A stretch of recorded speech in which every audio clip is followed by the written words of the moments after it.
اعوذ باللہ من الشیطان الرجیم بسم اللہ الرحمن الرحیم۔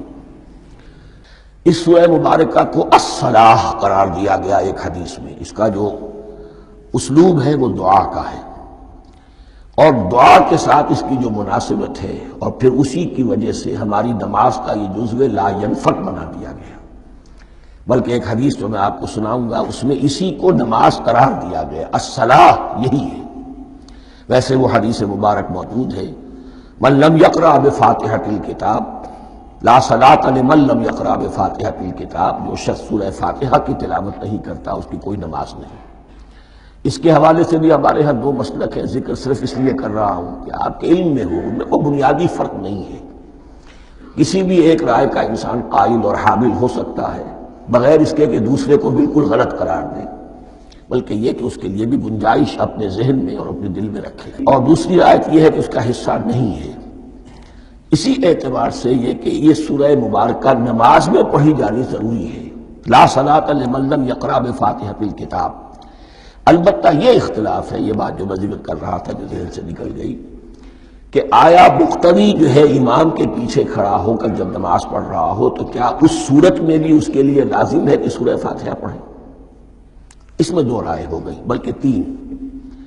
ایک رائے انتہائی ہے اور وہ فقہ حنفی کی طرف منسوب ہے کہ اگر آپ امام کے پیچھے مقتدی کی حیثیت سے نماز پڑھ رہے ہیں تو کسی بھی رکعت میں آپ سورہ فاتحہ نہیں پڑھیں گے۔ ایک دوسری بالکل برعکس رائے ہے، وہ امام شافعی رحمۃ اللہ علیہ کی ہے کہ ہر حالت میں، چاہے امام جہری رکعت پڑھا رہا ہو جس میں وہ بلند آواز سے سورہ فاتحہ پڑھ رہا ہو، اور چاہے وہ سری رکعت ہو، ہر حالت میں مقتدی کو بھی پڑھنی ہے۔ ایک تیسری رائے بین بین ہے، وہ امام مالک کی ہے رحمۃ اللہ علیہ، کہ جو سری رکعت ہے جس میں کہ امام بھی خاموشی سے پڑھ رہا ہے، مقتدیوں کو بھی پڑھنی چاہیے۔ جو جہری رکعت ہے جس میں کہ امام بلند آواز سے پڑھ رہا ہے، اس میں مقتدیوں کو خاموش رہ کر پوری توجہ جو ہے سننے پر صرف کر دینی چاہیے۔ اذا قرئ القرآن فاستمعوا له وانصتوا، جب قرآن پڑھا جا رہا ہو تو پوری توجہ اس کے پڑھنے پر مرکوز کر دو اور خود خاموش رہو۔ میرے اپنی رائے میں یہ تیسری رائے سب سے زیادہ صائب ہے، اور اس میں کسی طرح کی بھی کوئی پیچیدگی پیدا نہیں ہوتی۔ بہرحال اس سورہ مبارکہ کا جو اسلوب ہے، میں نے عرض کیا دعائیہ ہے۔ البتہ قرآن مجید کے علم اور حکمت کے اعتبار سے، اس کے فلسفے کے اعتبار سے ایک بات سمجھ لینی چاہیے۔ قرآن کا فلسفہ یہ ہے کہ بنیادی ہدایت ہر انسان کے دل میں موجود ہے، بالقوہ، پوٹینشلی۔ یہ جو قرآن مجید یا اللہ کی کتابیں نازل ہوتی ہیں، یہ انہیں ایکٹیویٹ کرتی ہیں، وہ اندر کی جو ڈورمنٹ کانشسنس ہے، خوابیدہ شعور جو ہے، اسے بیدار کر کے، اور پھر یہ کہ اسے اجاگر کرتی ہیں۔ ہر سلیم الفطرت انسان اور سلیم العقل انسان، دو سلامتی شرط ہیں۔ سلیم الفطرت، نیچر پرورٹڈ نہ ہو، فطرت مسخ نہ ہو گئی ہو، عقل سلیم ہو۔ ان دونوں چیزوں کا نتیجہ یہ نکلتا ہے کہ وہ انسان از خود، بغیر کسی وحی کی رہنمائی کے، بغیر کسی نبی کی تعلیم کے سے استفادہ کیے ہوئے، از خود بھی کچھ حقائق تک پہنچ جاتا ہے۔ اور وہ حقائق کیا ہیں؟ نمبر ایک یہ کہ اس کائنات کا ایک خالق ہے، اور وہ ایک ہے، اور وہ تمام صفات کمال سے متصف ہے۔ نمبر دو یہ کہ انسان کی زندگی صرف یہ زندگی نہیں ہے، بلکہ ایک اور زندگی ہے کہ جس میں اس زندگی کے اعمال کے نتائج برآمد ہوں گے۔ یہ دو باتیں، اس کی زیادہ وضاحت کے ساتھ جو ہے اس کا تذکرہ آئے گا سورہ لقمان میں، جہاں حضرت لقمان کی شخصیت کا تذکرہ ہے۔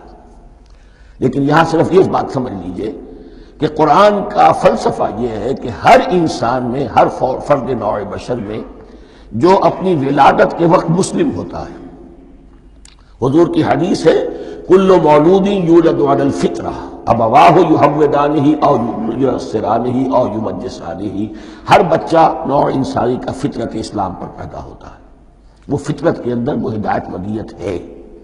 اب اگر وہ فطرت بس نہیں ہوئی اور عقل جو ہے وہ صحیح رخ پر کام کر رہی ہے تو ان دو حقائق تک وہ انسان خود پہنچ جائے گا. لیکن ان دونوں حقائق تک پہنچنے کے بعد اب وہ دست بستہ دعا کرے گا کہ اے رب اب مزید ہدایت تو مجھے عطا فرما. ایک تو یہ کہ میں کیا کروں کیا نہ کروں، میری عقل اس میں ٹھوکر کھا سکتی ہے. میں کسی اچھی چیز کو بری سمجھ سکتا ہوں، کسی بری کو اچھی سمجھ سکتا ہوں. تو مجھے صحیح راستہ، صحیح راہ ہدایت پر چلا.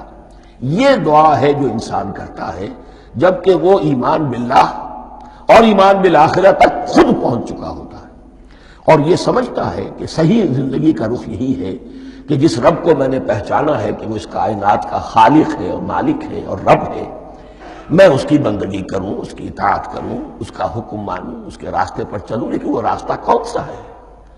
اس کے لیے پھر دست بدعا ہوتا ہے کہ پروردگار تو میری رہنمائی فرما.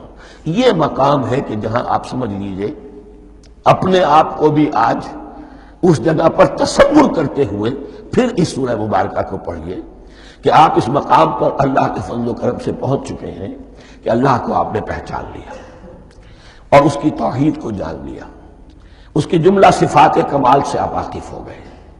آپ یہ بھی جان گئے کہ بڑھ کر اس کے حضور میں حاضر ہونا ہے اور وہ حساب کتاب لے گا. پھر آپ نے یہ عہد بھی کر لیا کہ اب زندگی گزارنی ہے اس رب کی بندگی میں، اسی کی فرما برداری میں. اب یہاں کھڑے ہو کر آپ پوچھتے ہیں کہ اللہ مجھے وہ تفصیلی ہدایت عطا فرما. ایسا نہ ہو کہ کبھی میں کسی راستے پر چلتا ہوا کسی پگڈنڈی پر مڑ جاؤں اور وہ تھوڑی سی جو ڈیوییشن ہو میرے راستے کی وہ میری عاقبت کو برباد کر دے.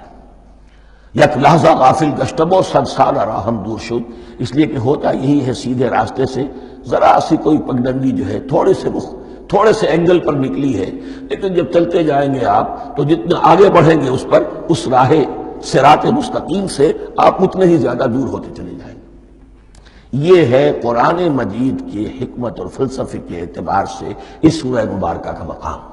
صدق اللہ العظیم.